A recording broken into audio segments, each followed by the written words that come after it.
Mga iba't ibang klaseng gulay. At hihigop tayo ng masarap na sabaw. Samahan niyo ako sa ating pagluluto. Ituturo natin o ibabahagi natin sa inyo ang ating pamamaraan sa isa sa masarap na recipe na ito gamit ang gulay. Konting mantika, mag-add tayo ng onion, garlic at kamatis.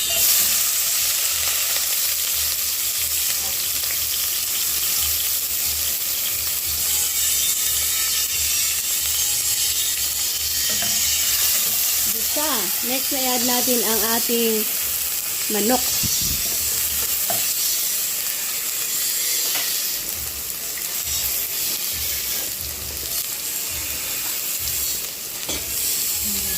Chicken.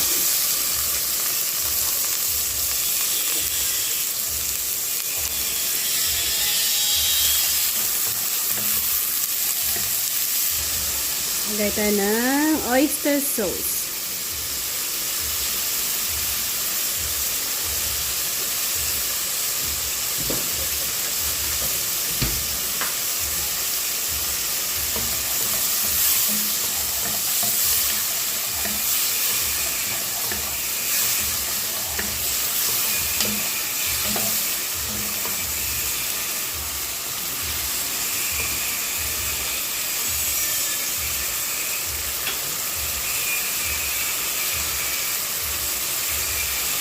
Meron tayo ditong sweetie. Ayan.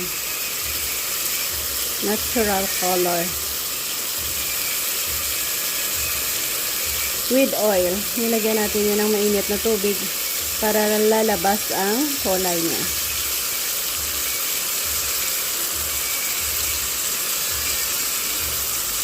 Ayan.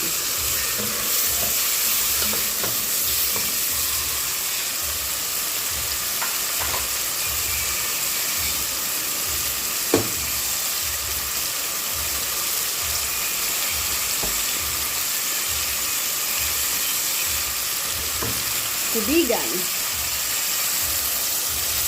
And hayaan natin kumulo dyan hanggang sa lumambot ang ating manok.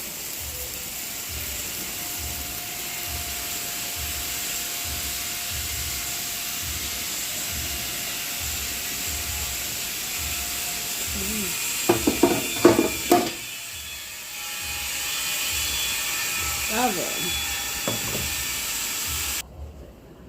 Wow, kulong-kulo ang bango. I-add natin ang mga gulay natin. Sitaw. Sabay na lang. Carrots. Patola. Sabay-sabay na natin ilagay dyan lahat. Madaming gulay, masarap. Yan ang ating ending naman eh. Mas maraming gulay tayong makain at masustansya.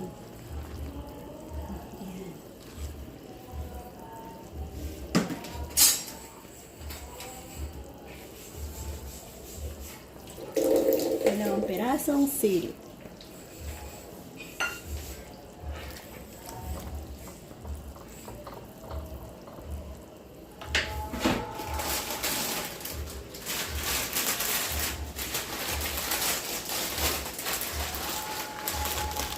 Dalawang pirasong sotanghon.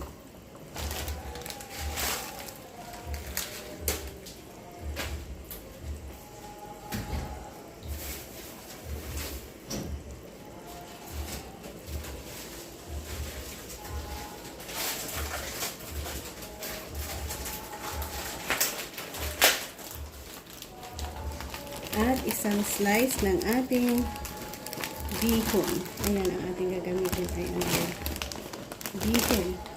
Ang ating sotanghon ay, ayan, ano ba yan?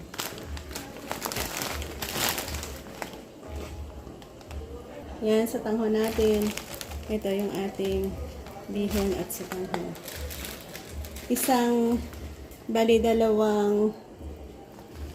Dalawang bihon, isang sotanghon.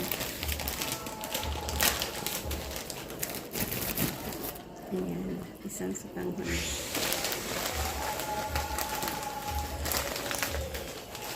Pwede ng dalawang sotanghon.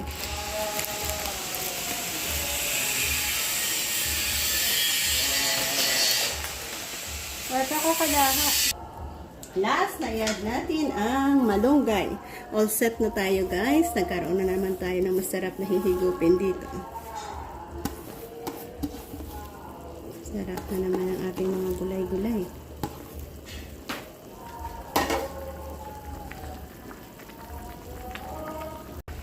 Thank you again for joining me.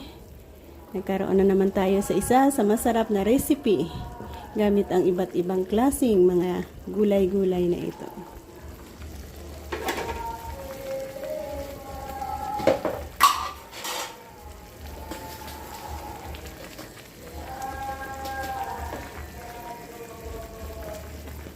Asin. Last na ating inilagay ay asin. And off na natin. Tikman.